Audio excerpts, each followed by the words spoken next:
Hello people, this is Dr. Wang here recording. Today we are moving to a new chapter, chapter 10, which is about capital budgeting. Actually, on the canvas, I have set up an entire module for this capital budgeting topic.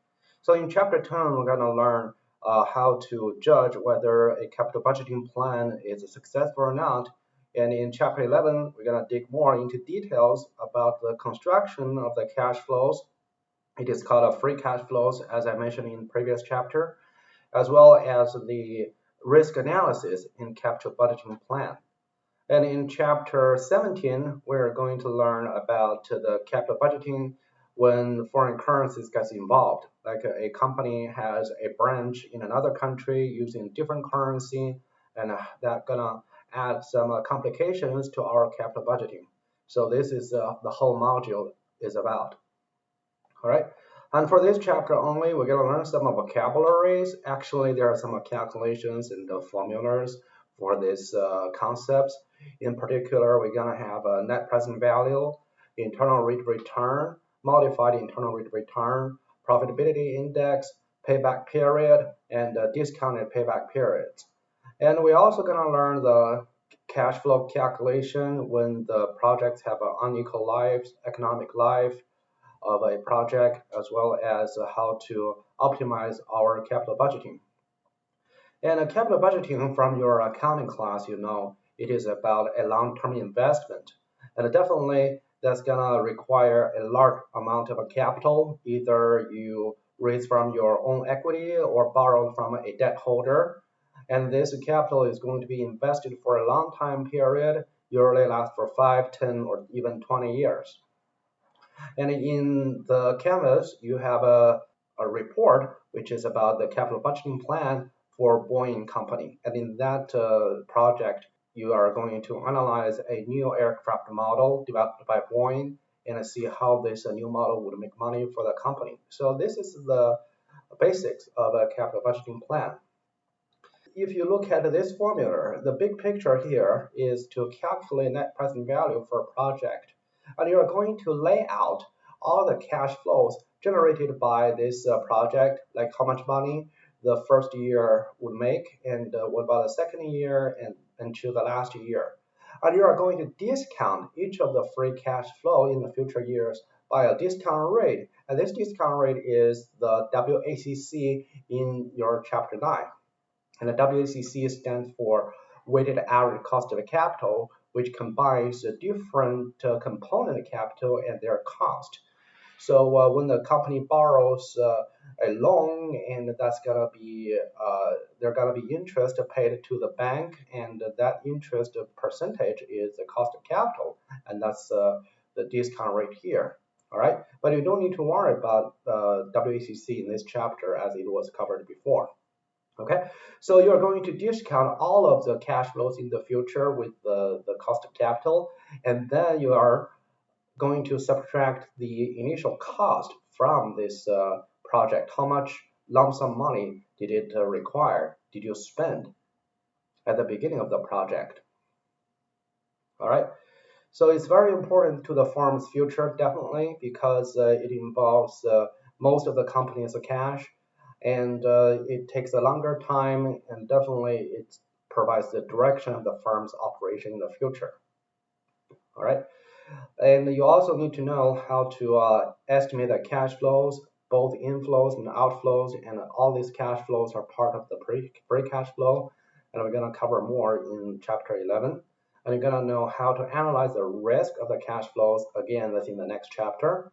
And then you should also know the discount rate you use to discount all these cash flows are the WACC in your previous chapter. And then you evaluate the cash flows to develop the NPV. And the NPV, or net present value, is just one criteria to judge whether the project is successful or not. You have some other criteria like the IRR, payback period, profitability index, and so on. And those would be covered in this chapter. Okay, and the capital budgeting categories covers a lot of a project, a lot of kinds of project. It's not just starting a new product, a new like a Boeing new aircraft model. It could be some other projects like replacing the current operation with a new production line to make it more profitable, or do some replacement to reduce the costs, or expand your products, expand your markets. And also you can contract your business, like shrink your scale of operation. And then some others like mergers and acquisitions that could also requires a lot of money to be paid. So all of these activities would be part of the capital budgeting, could be a capital budgeting project, and they all require significant amount of significant amount of capital, a lot of investment, a lot of money, and they also last for a longer time period. So this is a really important thing for a company to run. Depending on the projects, we can have an independent project, we can have mutually exclusive projects. All right. So if the two projects A and B are independent, that means taking A does not affect your decision of taking B and vice versa. So you can make the decision of taking one project independent from the decision of other projects. All right. And mutually exclusive projects basically means if you take a project A, you cannot take project B, or if you take B, you cannot take A. For example, you have the same factory which can produce ice cream or organic fertilizer. These two products don't go well together, so these two are mutually exclusive projects. So and here it says taking one project would adversely affect the acceptance of another. All right, let's see, we have two projects here, and they both last for 3 years. You have a project L and a project S. And for both of the projects, they require $100 to be invested. That's your cash flow zero. That's negative. It's cash outflow. And then your required rate of return is 10%. And that basically is your WACC, or cost of capital, which you use to discount all the cash flows. The difference between these two projects are the future cash flows. For project L, it's a 10, 60, 80 for year 1, 2, and 3. And for project S, it's a 70, 50, and 20. All right. So how do we judge whether this project is good or not? We are going to discount each of the future cash flows into its present value. 10 discounted by 1 year with 10% would give you 9.09. 60 discounted by 2 years with 10% discount rate would give you 49.59, so on and so forth. And then you're going to combine all of these present values, not only your initial outlay, this negative $100, but also the three present values from the future cash flows. You sum them all to get the net present value. And net basically indicates you combine both negative and a positive. When you have a positive NPV, then this project is a good project. That means at the net level, it's making money for you. So for project L, it's 18.79, and for project S, the other one is 19.98. And from this comparison, you can see that project S is better because the NPV here, 19.98, is higher than NPV L. All right. So if these two projects are mutually exclusive, meaning one is ice cream and another is organic fertilizer, then you're gonna pick the one with the higher or the highest NPV. You're gonna pick project S. And if these two projects can go well together, like ice cream and a green tea, they can go together, so they could be independent from each other. So taking one does not rejecting taking another. So just to take both, because both of them give you positive NPVs. And this is how you do it in your calculator. And since this is an online class, I'm not requiring you to know how to use a financial calculator for the NPV. But you should know the component, the input you have there would include cash flow zero and all the future cash flows, as well as the interest rate to calculate the NPV. And in Excel, it's a little different. And I have showed you how to use Excel to do NPV in our chapter 4. All right, so here is a summary. If we want to accept or reject a project or abandon a project, we would look at its NPV, which is the present value of all future inflows minus the cost today. So if the NPV is a positive, we accept it. And if we have two mutually exclusive projects, we just choose the one with a higher NPV. All right. And we also have this concept called internal rate of return, or IRR. Internal rate of return basically tells you the percentage return yielded by this project. So if I have invested $100 for a 1-year project, just 1 year only, and next year I'm going to collect $120. So what is my internal rate of return? That's 20%. If I invest $100 today and collect $130 a year later, and then that's the end of the deal, only 1-year project, what's my internal rate of return? That's 30%. As you can see, the higher future cash flows, then the higher your internal rate of return would be. And if we put into the definition in the financial language, internal rate of return basically is the discount rate that forces your NPV to be zero. All right. So you have a cost here, and this cost is a negative entry, which will be combined with all the positive net present values of the future cash flows. And if the future cash flows are larger, positive large numbers, so it's going to take a higher discount rate to equalize all these future cash flows to this initial cost. If the future cash flows are pretty small numbers, then the discount rate would be low to make them equal to the cost at present value. All right. So here is the mathematical formula for NPV. Since IRR is developed based on NPV, you are going to set the NPV as 0 by its definition, and then you're going to solve backward for this discount rate. So at what level does a discount rate would yield all the cash flows to a 0 NPV? So that is your solution. That's the internal rate of return, or IRR. Alrighty, and this is pretty easy to calculate in Excel, and you just use the IRR function of your Excel, and you put all the cash flows, select them all, and then the output will be there. So I'm not worried about that. Okay, so you can try this one out. So this is your cash flows, and here is what you did with the time value of money function. You do not use the IRR here, but instead you use the TVM to solve for the interest rate. Okay, but you can also solve it using the IRR function. So let me just open an Excel file and try to verify this result.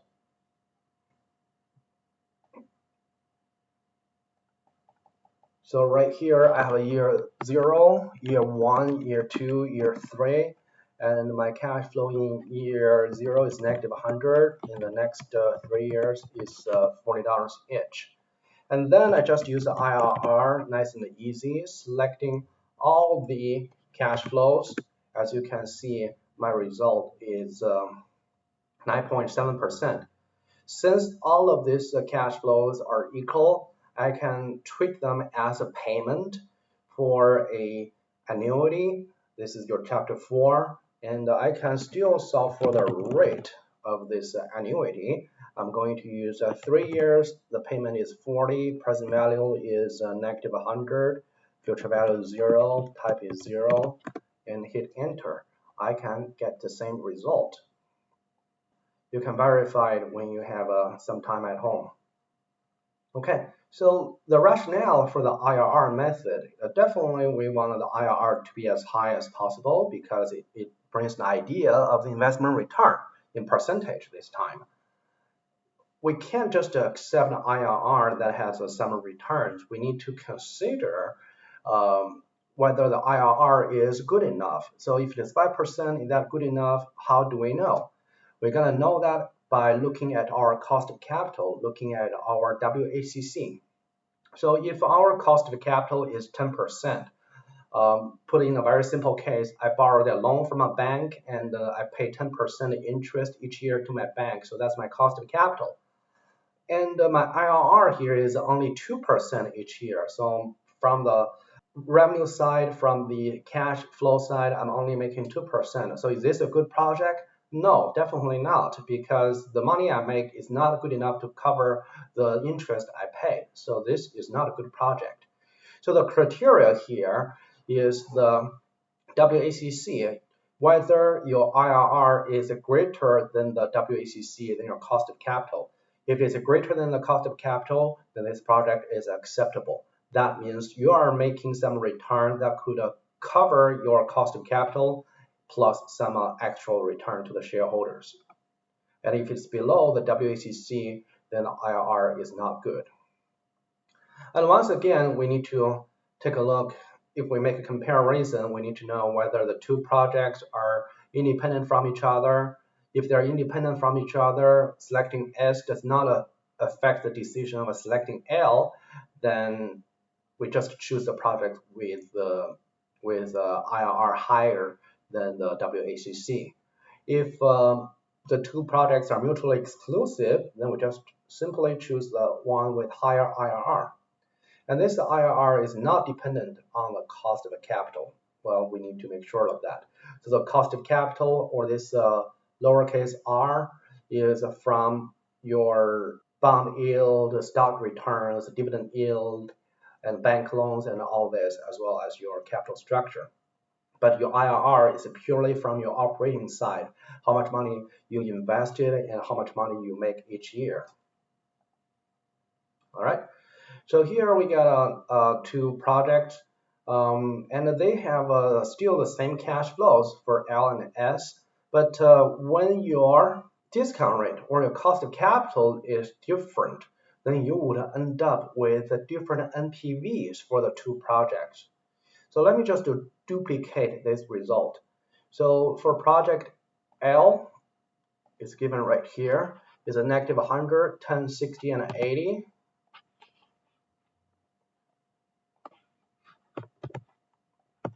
This is the year number, negative 100, 10, 60, and 80. This is for L. Okay, and for S, it is negative 100, 70, 50, and 20.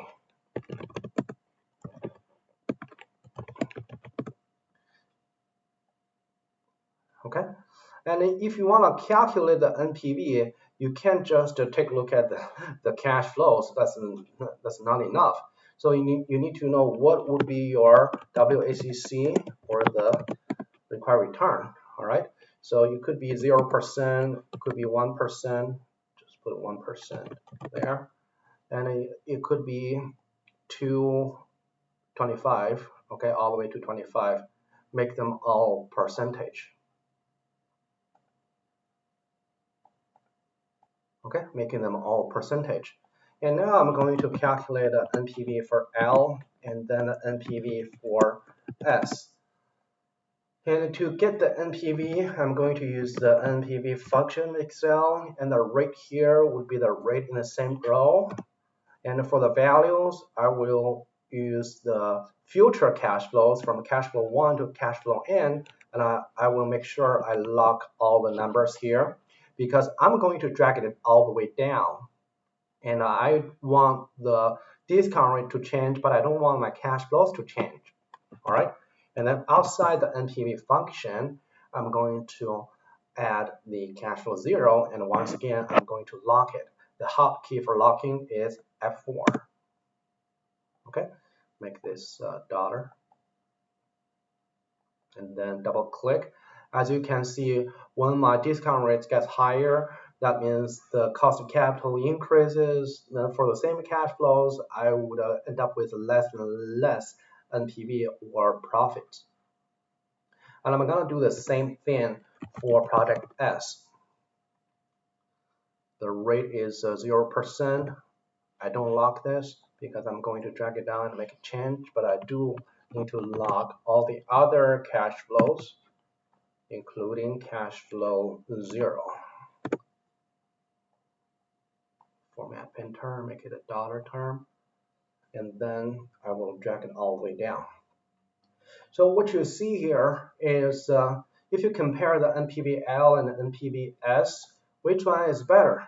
Well, when the WACC is small, when you have a lower discount rate, project L is better. When your cost of capital is low, L is better. And when the cost of capital increases to a level higher than 8% or so, then you will see that project S has a better NPV.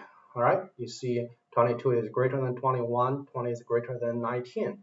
So project S is better. So if you want to compare two mutually exclusive projects, meaning you have to choose one out of the two, you're going to pick the one with a higher NPV.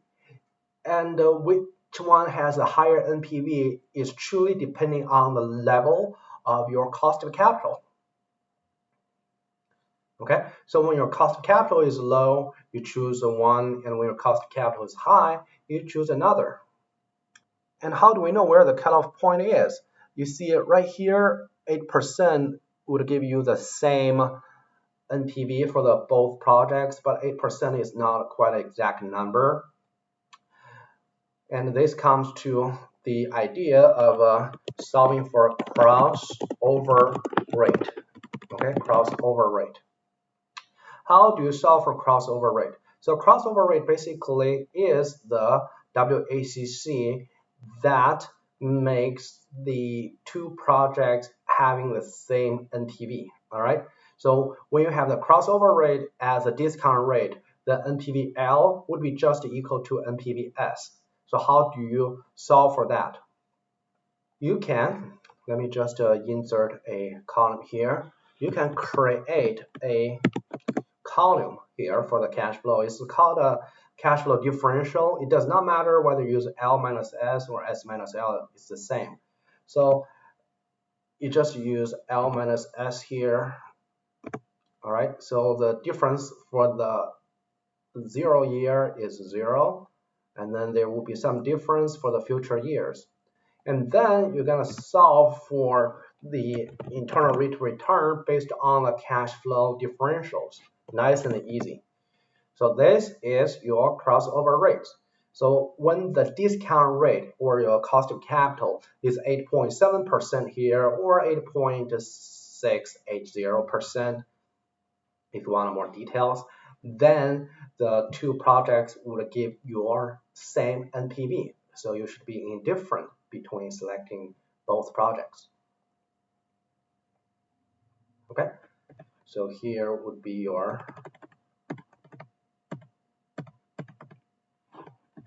and if I plot this NPVs on the chart, so we have a project L here, we have a project S here.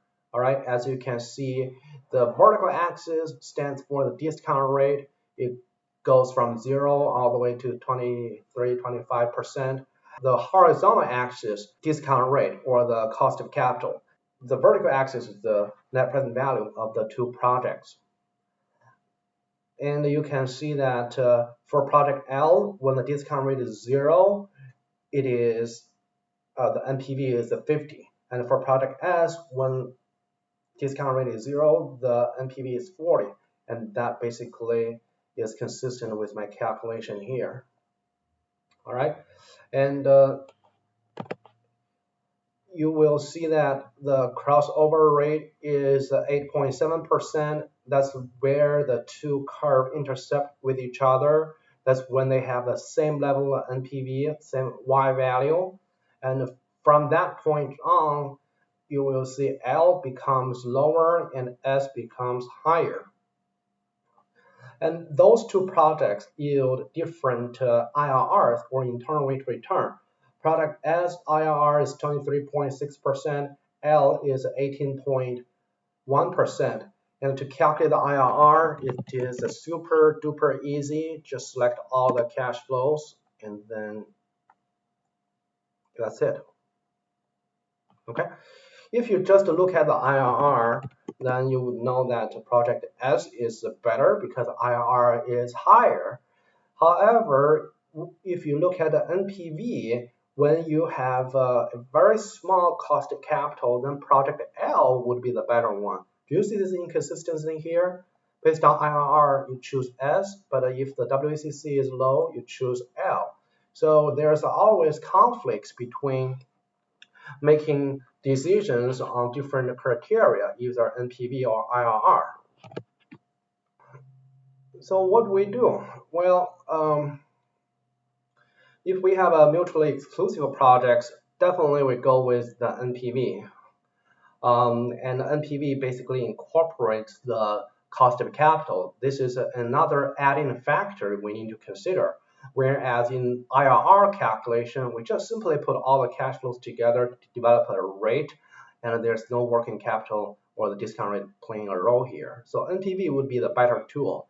And how do you make your decision? We definitely choose the one with a higher NPV, and the comparison result would depend on the cost of capital or the discount rate.